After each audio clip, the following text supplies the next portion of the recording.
Hi, this is Jonathan. I'm going to show you quickly how to exchange a potentiometer knob. So the first thing you're going to do is take your base and you're going to need to remove the bottom plate. You're going to need to remove this little knob cover. It's really just a cover. So you just grab the knob cover and pull back. Set this aside. So that reveals the shaft of the potentiometer. So first thing you're going to need to do is you're going to need to use some kind of screwdriver. I use this nice little handy dandy electric one to remove 3 screws that are in a triangle pattern at the edge of the bottom plate. You don't need to remove the bottom slip pad at all. Just peel it back. Once those are off, you're going to need to take some kind of screw.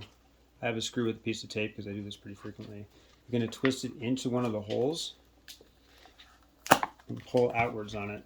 As you pull outwards, it's going to grab hold of that plate like a handle. Set that aside. Once this is off, you can remove some of the components and move them backwards a little bit.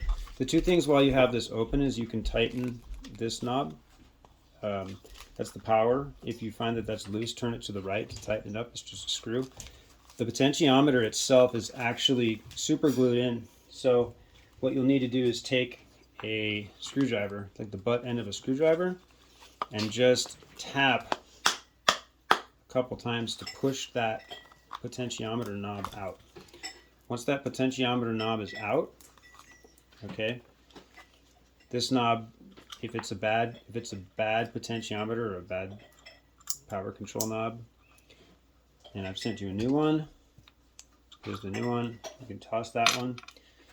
What you're going to do is you're going to take the new knob and you're going to put it right back in the hole on the inside, but you're only going to put it in about halfway.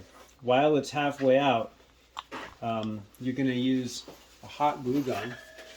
This is not actually hot, because I'm not actually going to do it on this one.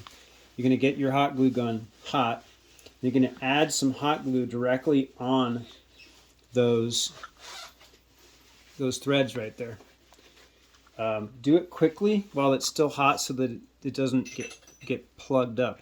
So it's about this fast. Put it in. Hot glue, push, and push it all the way in. Once it's all the way in, and it's got itself, in a good position, find the dot that's on the end of the knob. Turn the knob all the way to the left, and set that sort of at a bottom and left, and push the knob back on. Once that's on, you can twist it and get it all lined up. Try to do that all while the glue is kind of warm still, so that it doesn't become at a strange angle. Once that's in, push that cable back into there where it came from, and then repack the base in this way, which is to take your foam, put it behind or even partially underneath the motor, push the motor down, take the control board and have the components facing the wood on the bottom, just to the left of the power socket. Fold the foam over the top. Take your bottom plate, find the screw hole, match it up with the top, and push it back into place. If it's tough to get back in, use the same butt end of your screwdriver and tap on the outside in a circle around until it's in. Like that. See how it's back there and flush?